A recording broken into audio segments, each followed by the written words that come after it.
le Christ est venu donc au milieu de la période gréco-latine, en l'an 0 pour nous. Il s'est incarné dans un corps matériel. Il est descendu jusqu'à dans un corps matériel, un corps minéral. Voilà, pour être visible de tout le monde.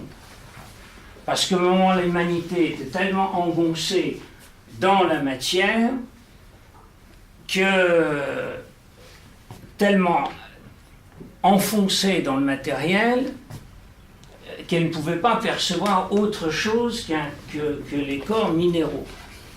Donc il lui a bien fallu descendre jusqu'au corps minéral pour qu'on puisse le reconnaître. S'il était resté encore dans le monde spirituel, ça n'aurait pas agi, n'aurait pas suffi. Donc il a fallu qu'il descende jusqu'à avoir un corps de chair. L'incarnation était très compliquée, ça fait l'objet d'autres conférences, on fera ça à Noël l'année prochaine. En fait, c'est beaucoup plus compliqué que ce qu'on vous raconte comme ça, mais en fait, le fait est que final, qu'effectivement, la personnalité du Christ est descendue donc dans un corps humain. Et la finalité pour lui d'être descendu dans un corps humain, c'est d'être passé par l'expérience de la mort que seuls connaissent les hommes. Seuls les hommes meurent. Les autres êtres ne meurent pas.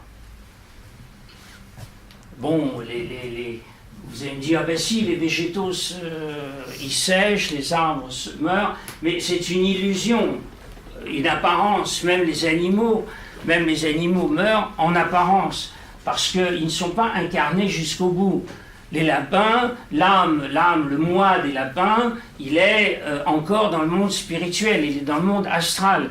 Donc, quand un lapin meurt, eh bien, ce n'est qu'une partie de son organisme. Il faut voir les lapins comme tous les lapins de la terre d'un seul coup. Ça, c'est... Oui, pour une fourmilière, pour une ruche, on le conçoit assez bien parce qu'on le voit facilement. Bon, une ruche, on comprend bien que toutes les abeilles de la ruche, ce n'est pas une individualité. Ils font partie d'un organisme, n'est-ce pas, d'un organisme unique. Bon, un corail, par exemple, c'est un organisme unique. Chaque petite cellule, il serait stupide de lui donner une individualité quelconque. Donc un corail, c'est un organisme unique, hein, une ruche. Bon, eh bien, les lapins, qui vous voulez, les corbeaux, les pigeons, etc., eh bien, c'est pareil. L'animal, comme ça, n'est que le représentant d'une multitude, d'un organisme unique, et dont le moi se situe sur le plan astral. Le moi des animaux se situe sur le plan astral. Il n'est pas descendu, il ne descend pas jusqu'au plan terrestre. C'est d'ailleurs pourquoi ils acquièrent des connaissances par ce moi globalement, si vous voulez. Quand le moi a compris quelque chose, tous les représentants ont compris quelque chose. Hein. Donc les lapins, puisqu'on parle des lapins, ils ont compris que le TGV, malgré son bruit effrayant et tout ça, finalement n'est pas dangereux. Et que les chasseurs dans les prés sont beaucoup plus dangereux, qui sont plus discrets qu'un TGV. Alors ils ont élu des missiles dans les fondations du TGV. Ils font des terriers sous les rails. Voilà. Là, parce qu'ils savent que là, on ne va pas les chasser.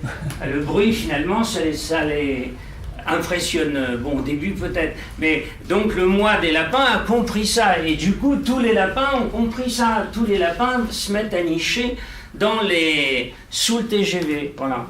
Aux grandes dames de la SNCF qui ne sait pas comment s'en débarrasser. Mais là, c'est un autre problème. Bon.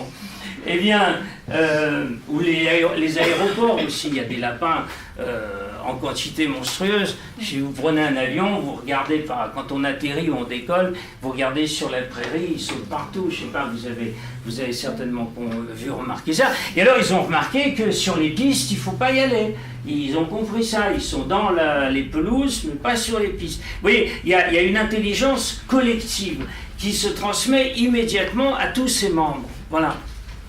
Alors que pour les humains, il n'en est rien. Il faut apprendre individuellement.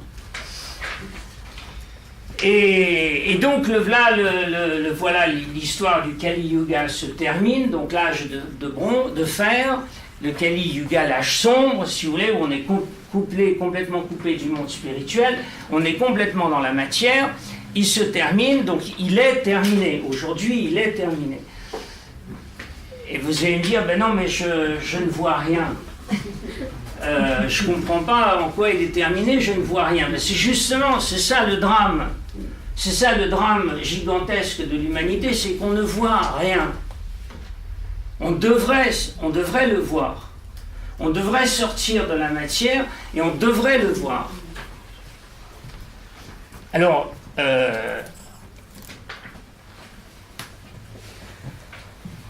qu'est-ce qu'on devrait voir?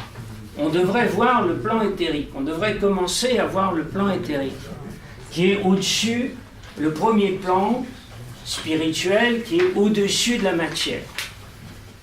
De la même façon que donc on atterrissait et d'abord on a vu les animaux, puis les végétaux, puis les minéraux petit à petit sortir de la matière, sortir du monde spirituel. Et bien là, de la même façon, on doit commencer à voir le monde éthérique, le plan éthérique, puis par la suite, l'avenir viendra où on devra voir le plan astral et après remonter au dévacant. Bon, donc on devrait prendre le chemin ascendant. Hein? Là, Caroline nous a fait un très beau dessin à la page suivante, n'est-ce pas? Oui, mais tu te rends compte, le côté ascendant, je dis le flash vers le bas. Ah oui. Bon. Ça t'a même pas une fois de fois, parce que je l'ai fait à la main. Bon. On fait des dents, on descend et puis on remonte. Bon. Alors corrigez, prenez des stylos et corrigez la flèche là. Voilà. Bon. Enfin, je crois que tout le monde a compris.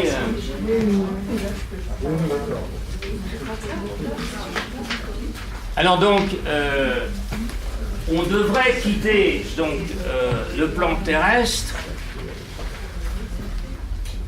et commencer à voir le plan éthérique. Ça ne veut pas dire qu'on ne voit plus le plan physique, mais ça veut dire qu'on rajoute le plan éthérique au plan physique. Bon, et si la chose était comme ça, qu'est-ce qu'on aurait vu? Eh bien, on aurait vu l'éthérique des végétaux, l'éthérique des animaux, l'éthérique des hommes. Le face du monde, on aurait échangé. On ne se serait pas embourbé dans les médicaments chimiques qui ne mènent nulle part. Si, ils mènent à la fortune des fabricants. J'ai oublié, pardon. C'est important pour eux. Et à l'empoisonnement de ceux qui s'en servent. Les médicaments chimiques, c'est-à-dire tous les médicaments, sauf le méo, c'est simple. Bon, ou les trucs simples. Attends, ça me... Voilà, ça me trouble. Alors, donc, qu'est-ce qu'on aurait pu voir?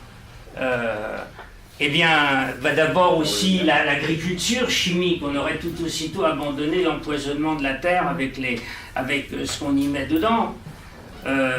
L'élevage aurait été changé pour les mêmes raisons. Et notre santé, on aurait tout de suite vu instinctivement ce qui est bon à manger et ce qui ne l'est pas. Ce qui est toxique et ce qui ne l'est pas. Alors quant à la nourriture, ça aurait été simple, à peu près tout ce qui est au supermarché est toxique. Alors, voilà, c'est bon pour la déchetterie, en gros. Voilà. Donc on aurait tout de suite compris qu'il faut changer quelque chose. Voilà, parce qu'il était prévu qu'à partir de 1933, encore une fois c'est une date approximative, donc viennent au monde des gens qui ont un organe éthérique, physique éthérique, qui est situé là, le troisième œil, comme disent les hindous, donc qui aurait pu nous voir l'éthérique, qui se serait développé petit à petit selon les individus, bien sûr. Donc cet œil physique éthérique, cet organe, il aurait été donné gratos à l'humanité.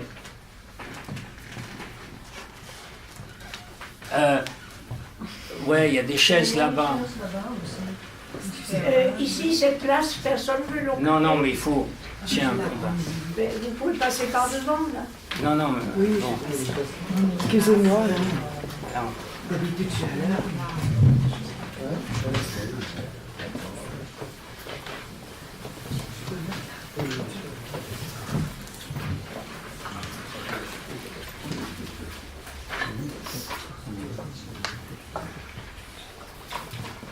donc, cet organe aurait dû apparaître naturellement.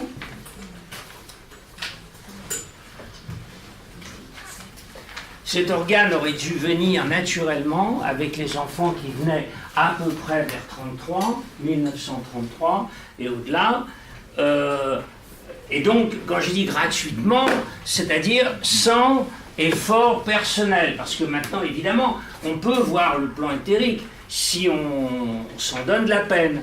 Mais seulement, il faut s'en donner la peine. Il faut un entraînement particulier, une vie particulière, etc. C'est pas donné à tout le monde, et de loin. Donc, pour quelques cas particuliers, effectivement, des gens voient l'éthérique. Mais en masse, on ne voit rien. Et or ça aurait donné un coup d'envoi gigantesque à l'humanité pour décoller. Parce que, encore une fois, ce que je vous dis, c'est qu'on a mis, vous voyez, donc je me souviens jamais des mots indiens, là, le Krita Yuga, puis le Treta Yuga, le Dvarapura Yuga, etc., qui nous ont fait descendre petit à petit jusqu'au Kali Yuga. Le Kali Yuga, lui, donc on est dans la matière, et maintenant c'est fini. Cet âge du Kali Yuga, c'est terminé. Voilà. Donc il est question de redécoller. Et malheureusement, on ne décolle pas. Voilà. Et ça, c'est vachement grave. Vous savez, ça me rappelle l'histoire de l'avion. J'ai fait un peu d'aviation et tout ça. Alors, les avions, vous savez comment c'est fait. Hein, ça prend de l'élan sur la piste, ça décolle. Bon, et puis si ça n'a pas pris suffisamment de vitesse à un certain moment, ben, on freine et on s'arrête. Mais il y a un endroit où on ne peut plus freiner parce que la piste, il n'en reste plus assez. Hein, c'est la deadline. Alors à ce moment-là, il faut décoller. Bon, il faut décoller parce que là, on ne peut plus freiner. Ben, c'est ce qui est en train de nous arriver. C'est-à-dire qu'on a franchi la deadline.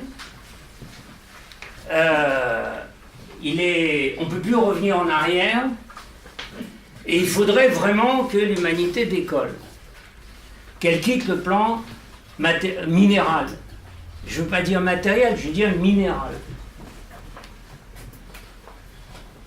Et ça ne se fait pas. Alors, qu'est-ce qui est arrivé à tous ces enfants? Pourquoi ils ne sont pas là? Parce que, bon, qu'est-ce qui est arrivé à point 33? Allez, on va me souffler. Après 1933, qu'est-ce qui est arrivé au monde? Pardon?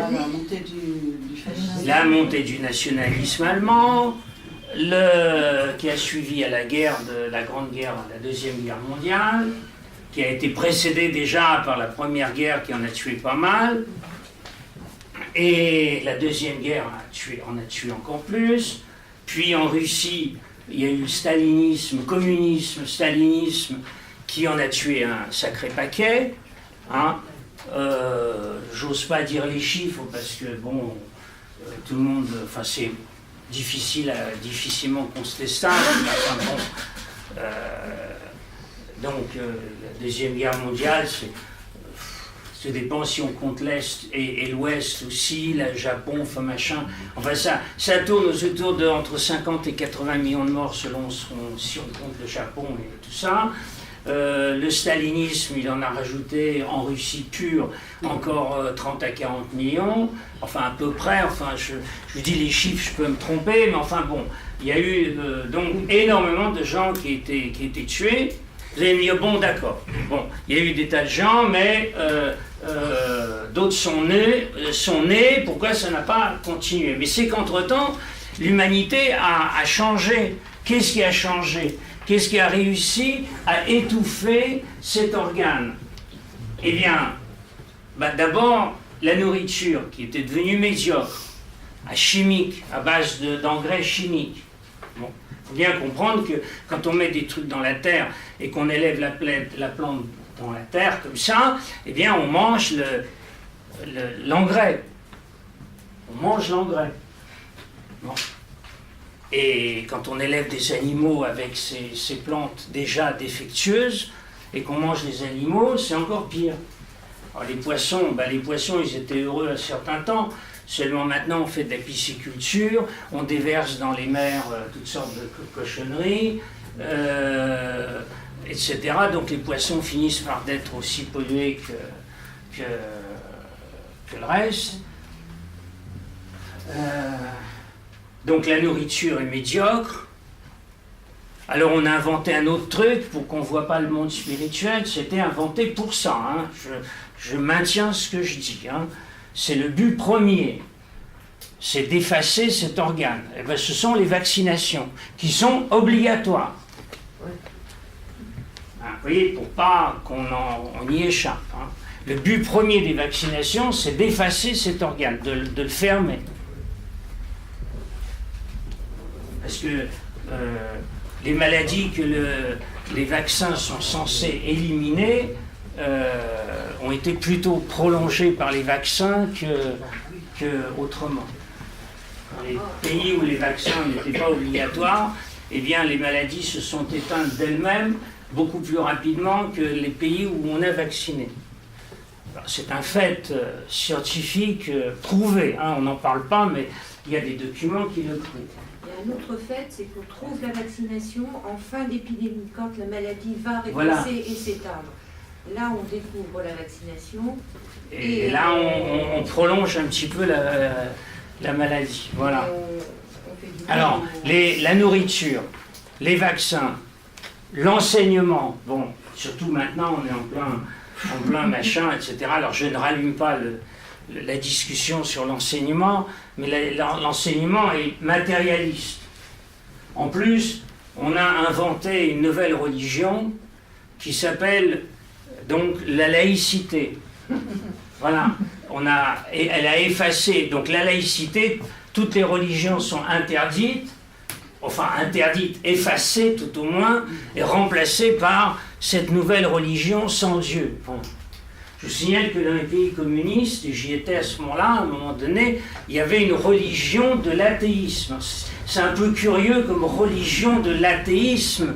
Il y avait même des temples de l'athéisme. Voilà, mais c'est comme ça, hein. Ça paraît un non-sens, mais c'est comme ça. Hein. La religion de l'athéisme. Bon. Alors, et donc là maintenant, on a la laïcité. Voilà. Alors ça étouffe encore un peu plus les soubresauts du jeune enfant qui veut aller vers une certaine spiritualité. Qu'est-ce qui fait encore que cet organe... Alors, c'est pas tout, ça aurait suffi déjà pour beaucoup, mais il en faut encore une petite couche. Alors, la petite couche, c'est ce qu'on appelle donc le smog électromagnétique, c'est-à-dire le brouillard électromagnétique. Alors, tous nos merveilleux appareils, tous émettent évidemment des ondes plus encore, il y a ceux dont nous on dispose, mais il y a tous ceux dont on ne dispose pas et qui sont en quantité encore plus grande, l'armée, la police, en fait, etc. Il ne faut pas croire que l'Internet s'arrête avec uniquement ce que nous avons dans nos ordinateurs. C'est qu'un millième de ce qu'il y a du truc, il y a l'Internet, et puis il y a tous ceux, il y a des internets entre guillemets privés, intranet on appelle ça, je crois. C'est pas ça, oui. Hein? Alors pour les trucs commerciaux, pour la police, pour l'armée, pour les satellites, enfin, etc., etc. Bon. Donc, ce brouillard électromagnétique efface jusqu'aux ultimes possibilités que ce petit organe fragile éclose. La radioactivité, vous n'en parlez pas? Quoi? La radioactivité. Ah, la radioactivité, oui, bah bien sûr, j'oublie. La radioactivité, oui. En Russie communiste de l'époque, ils ont fait plus de 1300 explosions thermonucléaires sur leur territoire. En Sibérie, ils y allaient à tout va. Hein. Ils s'en servaient pour chercher du pétrole. Hein. Ils faisaient pas ça gentiment, des petits trous assis par-ci par-là. Ils mettaient une bombe nucléaire, boum, badaboum, et alors ça marche ou ça marche pas. Voilà. Et il y a comme ça d'ailleurs des puits de pétrole qui ont brûlé pendant 4 ans, tous les jours et toutes les nuits, parce que au moment le gaz qui sort, il est allumé, et voilà, ils ne savaient pas comment l'éteindre. Donc il y a eu toute cette dévastation de la planète, et puis tous les trucs chimiques qui sont répandus partout et qu'on finit par consommer d'une façon ou d'une autre. Il y a aussi les chemtrails, aussi maintenant. Les chemtrails, oui, ce qu'on répand dans le... Oui, alors avec l'idée que la planète va se réchauffer. Bon. Quand j'étais gamin, on craignait qu'elle ne gèle. Voilà. Les scientifiques du moment disaient qu'on se refroidit il y a à peu près, 40 ans, 50 ans. Donc les grandes théories étaient qu'on va vers une glaciation. Voilà. Alors maintenant, on va vers la fournaise. Bon. Alors en tout cas, on répand dans l'atmosphère des saloperies pour que le ciel soit enfumé. Voilà. Donc notre petit organe éthérique qui devait nous donner la vision éthérique s'est éteint, mort-né. Donc ceux qui arrivent, les nouveaux, ils n'en ont plus. Et puis le temps est passé, si vous voulez. Les choses sont... il y a un moment pour toute chose. Hein. Comme disent les Russes, c'est à table qu'il faut donner la cuillère. Après, ça ne sert plus à rien. Et donc, le temps est passé. Maintenant, on verra la fois suivante d'ailleurs, on verra qu'est-ce qu'on peut faire pour s'en sortir, mais ça va être beaucoup plus difficile. Ça, c'était un cadeau des dieux. Donc, un cadeau des dieux dans le plan d'ensemble, si vous voulez, encore une fois, donc, on atterrissait doucement pendant toutes ces années-là, on atterrissait sur le plan physique, et puis on y restait 5000 ans pour... Donc le but, c'est de bien prendre conscience du moi, de notre moi. Et qu'est-ce que ce moi? Eh bien, c'est une particule de ce qu'on peut appeler le Christ. Il faut ça qu'il faut bien comprendre. Parce que quand on dit le Christ, comme ça, la majorité des gens, ils pensent à rien. Ou ils pensent à une icône, ou ils pensent à Notre-Dame, ou ils pensent à je ne sais quoi, à leurs vacances. Bon. Et donc, parce qu'ils vont à l'eau. Eh bien, mais donc ça reste totalement vague et inconsistant. Et si on veut avoir une idée simple et précise du Christ, eh bien il faut se dire que c'est de la même nature que le moi que l'on ressent en nous.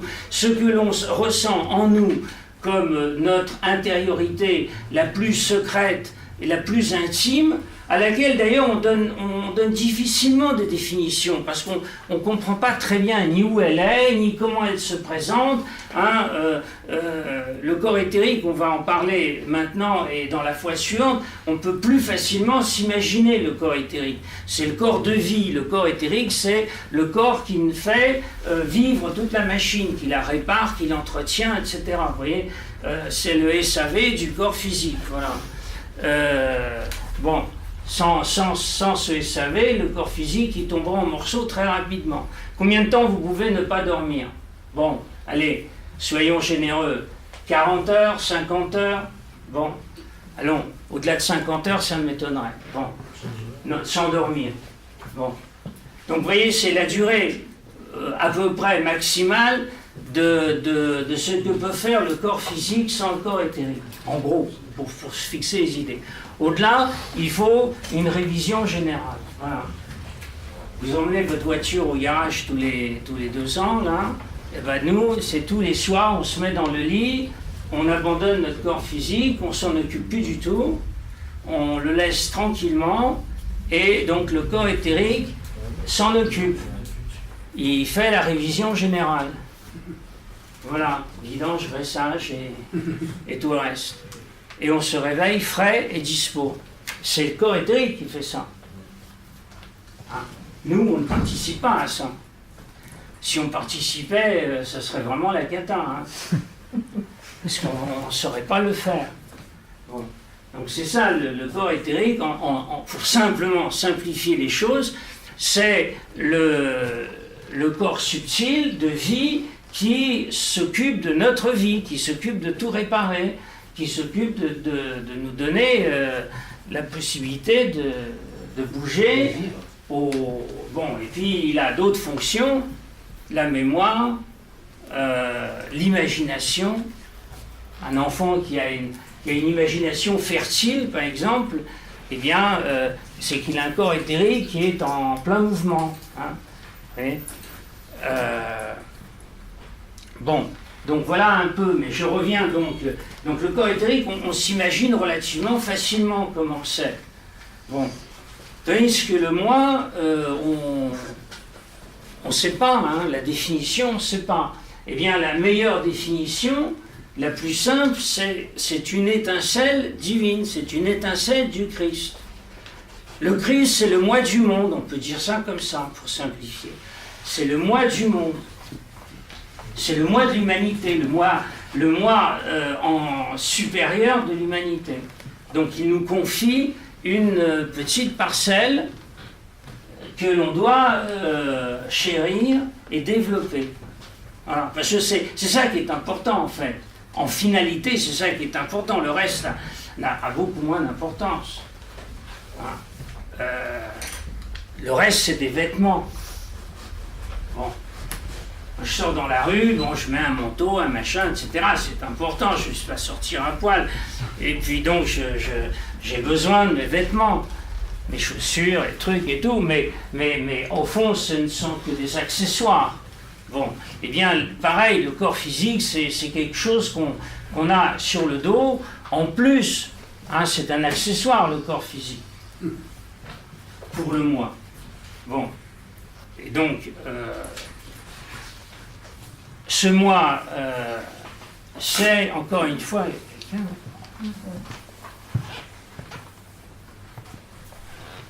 bon. Donc le moi est, encore pour simplifier encore une fois, le moi est l'expression, et c'est le Christ en nous. J'aimerais beaucoup que, si vous ne reteniez que ça de la conférence, on aura déjà gagné. Et par rapport à l'âme, c'est quoi alors? Par rapport à l'âme, parce qu'on entend beaucoup parler de l'âme. L'âme, c'est la partie intermédiaire. C'est la partie intermédiaire entre l'homme esprit et l'homme et les 3 corps physiques. Voilà, c'est l'âme et l'esprit ont été volontairement confondus par l'Église de façon justement à étouffer l'idée de l'esprit.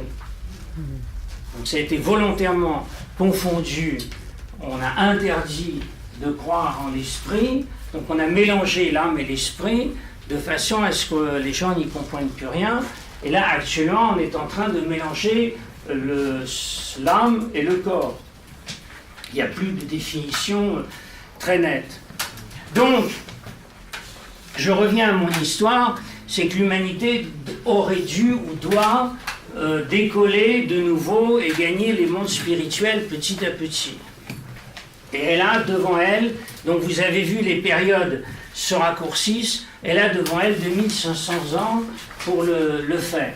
Voilà. Pour passer après à autre chose.